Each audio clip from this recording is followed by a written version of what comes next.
If you don't like to do dishes, especially scrubbing pots and pans, but you still have to prepare food for yourself or other people living in your household, then today's video is for you, so stay tuned.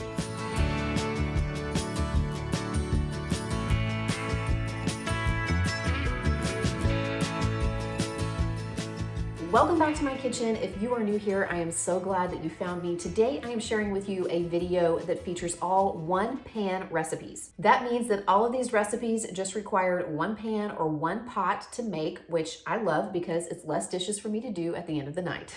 My family really enjoyed these meals. I made 2 delicious dinners plus 1 breakfast/snack option. And I also really liked that these recipes use just kind of some standard ingredients that I keep around in my kitchen, just some basic pantry essentials, many of which I ordered from Thrive Market, who is sponsoring today's video. But we'll come back to that in a little bit. For now, let's jump into the first recipe. So tonight we are going to try a new to us recipe. It's for taco spaghetti. I just really felt like spaghetti sounded good. I've actually been craving that for like a week now, but I wanted to do like a new spin on it, make it something different.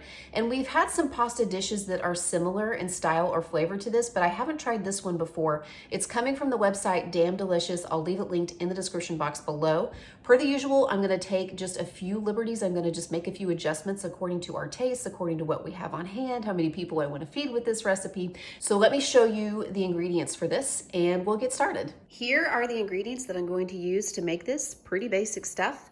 I'm actually going to only use half a pound of ground beef. The original recipe calls for a full pound, but I'm just going to use half a pound. 1 can of diced tomatoes with green chilies. 1 packet of taco seasoning. I normally use homemade taco seasoning, but as you can see, I just now, as I was getting out the ingredients for this recipe, realized that I need to whip up another batch of that. So since I'm in kind of a time crunch, I'm just going to use a packet. I usually keep 1 or 2 of these in the pantry for emergency uses. 1 tablespoon of tomato paste. 8 ounces of spaghetti, that will be half of this 1 pound package. 2 cups of water. And the original recipe calls for half a cup of cheddar and half a cup of mozzarella, but I have this 1 cup, this is 4 ounces, which will shred up to 1 cup of Colby Jack. So I'm just gonna use that instead. I cut back on the ground beef, on the meat in this recipe, because with 8 ounces of spaghetti, I figured that would make 4 to 5, modest servings, which is all that we need tonight for myself and the children. But if you wanted to make this feed more people, but you still want to use less meat, I would just use the full pound of ground beef and then double up on all of the other ingredients, and that will feed a lot more people. Of course, you'll have to have like a pretty big pot to make sure that you can cook all of that at the same time, but that would be one way to make it stretch a little bit further without having to use a whole lot more meat. Just keep 1 pound of meat and double up on all the other ingredients. I'm having the meat, keeping the other ingredients the same because I really just want to make one meal that will feed us for tonight. The original recipe calls for garnishing this with some fresh tomatoes. I don't happen to have any, so we're just gonna skip that for tonight. I also think if you like avocados, that you could slice up some avocado to put on top. You could probably serve this with a little bit of sour cream, top it with some extra cheese, maybe even some crushed up tortilla chips. That might just add like, a different texture to it. We're just gonna keep it real basic tonight. I'll probably just do some steam in the bag veggies or maybe a little side salad to go along with it. It's gonna come together fast. It's gonna be tasty. I think the kids are really gonna like this. And it's another really good, easy 1-pot recipe to have in your repertoire. I'm just finishing up browning my ground beef. This is just half a pound of ground beef. And then it's basically just a matter of adding all the other ingredients and bringing it to a simmer and letting it cook until the pasta is cooked. Okay, I just had a major YouTuber fail. Okay, I forgot to turn the camera on while I was adding all of the other ingredients, but in here now is my taco seasoning, my diced tomatoes with green chilies, which around here we just call Rotel, whether it's the actual Rotel brand or not. About a tablespoon, maybe a little bit more of tomato paste, and I'm so glad I finally picked up one of these tubes of it because the cans are 6 ounces, and I feel like I have a lot of recipes that just call for 1 to 2 tablespoons, so it's nice just to be able to use what I need. I have 8 ounces of spaghetti in here that I went ahead and broke in half so that it would fit a little better in my pot, and about 2 1/4 cups of water. And now I've just stirred that around. I'm making sure that the pasta is submerged in the water. I'm gonna bring it up to a low simmer, and then I'm gonna pop the lid on and I'm gonna let it cook for about 12 minutes or so, 10 to 12 minutes until the pasta is cooked, and then we'll be ready to finish it up by stirring in our cheese. Look what I finally got, you guys. I have my little cheese grater here we're gonna try out tonight, the little rotary cheese grater. so excited.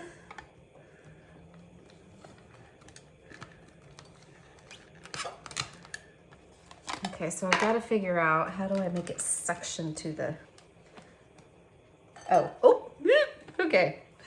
Apparently, yeah, I need a little practice here. Okay, you guys, I figured it out. This side was facing the other way, so I didn't see this little thing. You just have to turn this, and then it locks onto the counter. Oh, well, maybe you do. Hold on. Yeah, okay, I got it. I got it. Now, see, now it's like not moving. You just have to like turn this little thing so that it locks, and then when you turn it back, it'll release it, and you can pick it up. Oh, I think I'm in love, you guys. Yay! Oh, this is gonna change my life. By the way, if you want to make this dairy-free, you can just leave the cheese out. I believe that is the only dairy that is in this recipe, so you can just leave the cheese out. I think the pasta will still be plenty flavorful. Or if you have like a dairy-free cheese, like a dairy-free alternative for cheese that you want to use, you might try that as well. But I think that this pasta would probably stand on its own 2 feet if you just want to leave the cheese out. We like it. Clearly, if you watch my channel, you know that we like cheese. So I'm going to put it in.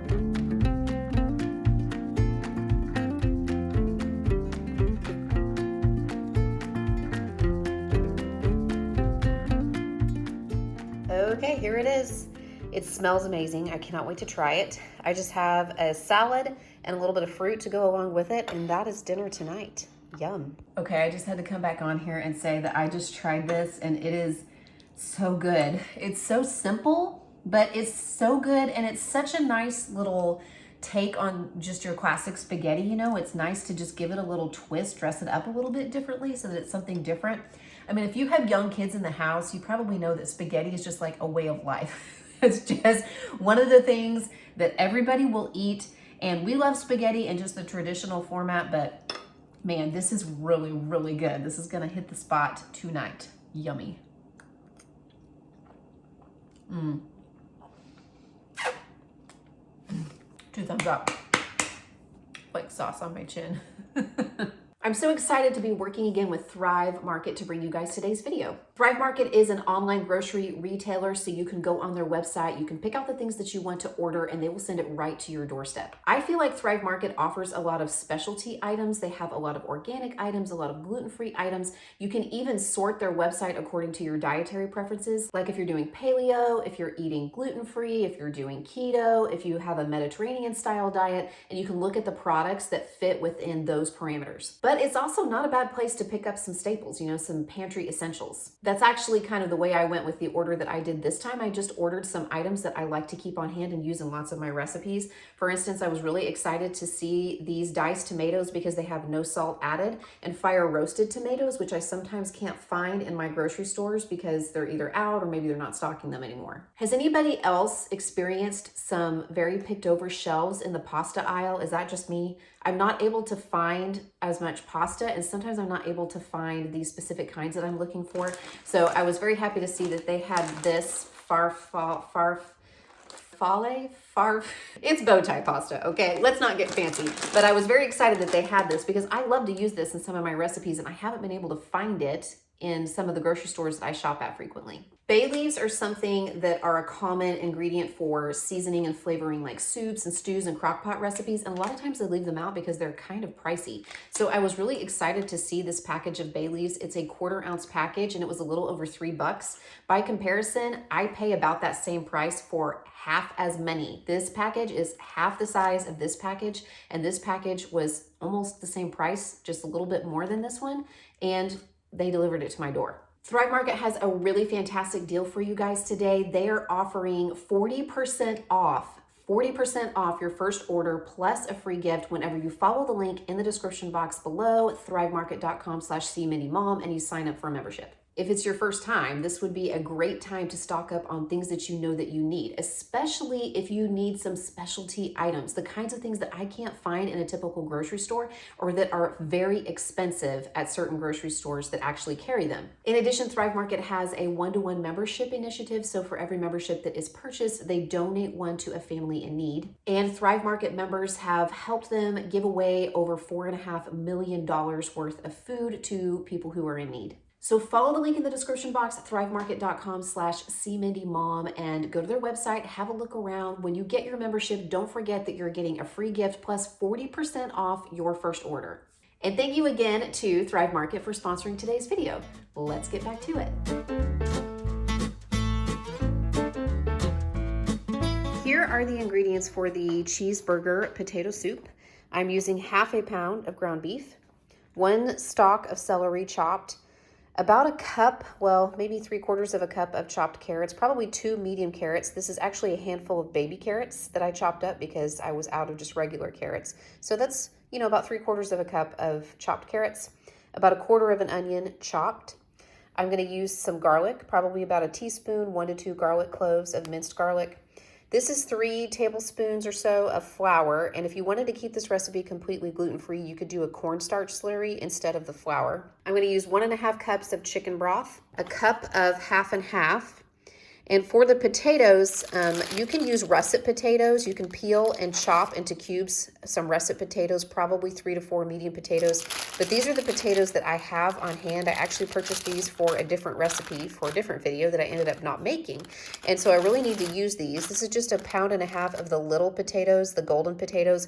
So I'm just going to wash those and then chop them in half because they're already pretty small. And golden potatoes, I think, are a little more tender than russets. They cook up faster, so we're going to keep them pretty chunky. And then I'm also going to stir in about a cup, 4 ounces or so. This is probably about 5 ounces of cheddar cheese and just a little bit of pepper jack, it looks like, in there that I will shred up, and we'll stir that in at the end. Salt and pepper to taste.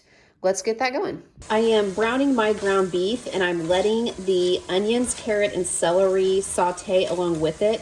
I am using 80-20 ground beef, and so it will render some fat as it browns for the vegetables to saute in. If you're using a leaner ground beef, you're probably going to need to add a little bit of olive oil or a tablespoon of butter or something to it because it won't render as much fat. This works because I'm using a higher fat beef, the 80-20, and the fat from the beef will help kind of saute the veggies. So I'm going to let those saute for another minute or so. I'm going to go ahead and add my garlic now, probably about a teaspoon or so, 1 to 2 cloves.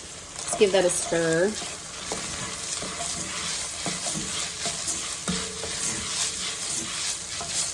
I just want that to saute until the garlic is tender, or not tender, until the garlic is fragrant. I've added a little bit of salt and pepper in there as well. Oops, carrot down. Made overboard.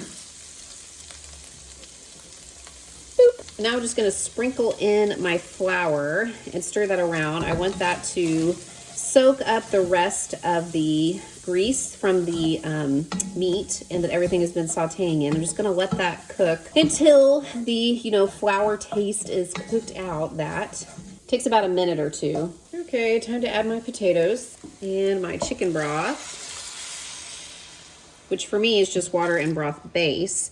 And I think I'm going to bump that up another half cup, so it'll make it an even 2 cups instead of 1.5 cups.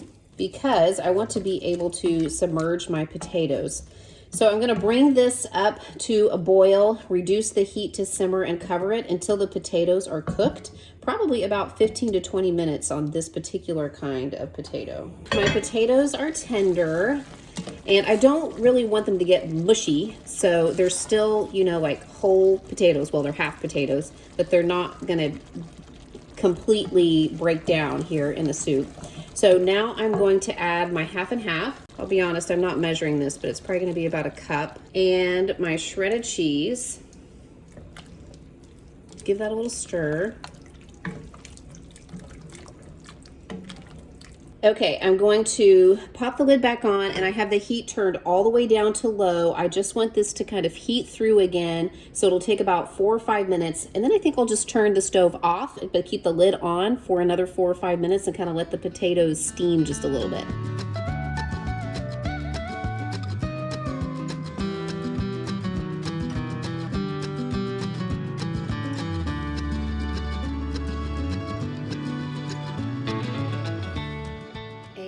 it is all finished. This looks and smells absolutely delicious. I finished it off with just a little bit of cheese and some green onion. Yum. I am about to make an apple baked oatmeal, and I will leave the original recipe linked in the description box below. I'm going to change it up a little bit for our tastes and preferences. And I feel like this would be a great breakfast option, but I'm kind of thinking about it as a snack option, especially for my kids. No, I'm not going to tell you that we don't have any packaged snacks and that my kids don't have things that they can just grab and go and take with them to places, but I'm trying to also discover some really easy recipes that I can throw together quickly that they can use as snacks as well, because my kids are very active. I have 2 swimmers, and my youngest swimmer also plays baseball. My middle daughter plays basketball, and she's starting lacrosse, plus they spend a lot of time outside. My kids are very active. They need carbs, they need food, they need fuel, they need energy. And so I'm just looking for things that will fit that bill, that will help out in that department. And I think that this recipe could be a really good one for that. So let me show you how I'm making it. In my pan here, I already have a 1.5 cups of oats, and I'm just using quick cooking oats. And this is just an 8x8 glass baking dish. To this, I'm going to add 1/2 cup of brown sugar, 1/2 teaspoon of baking powder, 1.5 teaspoons of cinnamon. We like cinnamon, so I don't mind it being a lot. A pinch of salt. And I'm just gonna go ahead and use a fork to kind of mix those dry ingredients together before I add any of the wet ingredients.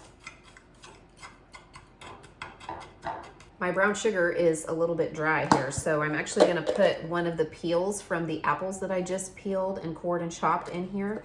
And I'm gonna store it that way for a few hours or so, sometimes up to a day or so, and it kind of helps restore the moisture that is in the brown sugar. Anybody else learn that trick? Now I'm going to add my wet ingredients. I have 2 cups of milk, and I'm just using regular dairy milk, but the original recipe calls for almond milk, so you can probably sub some plant-based milks for this. I have 1 egg beaten, and about a teaspoon of vanilla. I'm gonna stir that just a little bit right here in the pan, and I'm just using like a spatula, like a hard spatula, so that I can scrape down the sides a little bit. My oven is preheating. Oh, it's done preheating. It's just letting me know that it's done preheating to 350. So you'll wanna do that while you're stirring this up. Now this is just 2 apples that I peeled and cored and chopped into little bite-sized pieces like this. So I'm gonna just pop those in there and stir them up a little bit, and then it will be ready to go into the oven. Oops, man overboard. I just wanna make sure that the apples are pretty evenly distributed in the pan here. This seems kind of liquidy. I hope that I have enough oatmeal in there to kind of soak all that up. We'll see. The original recipe also calls for some raisins or some cranberries, some dried cranberries. I don't have any, so I'm not gonna put them in, but my kids do like raisins, and I think that would complement this really well. So I'm just gonna pop this into the oven at 350. It's supposed to bake for around 40 minutes, so I'll let you know when it's done exactly how much time I left it in for.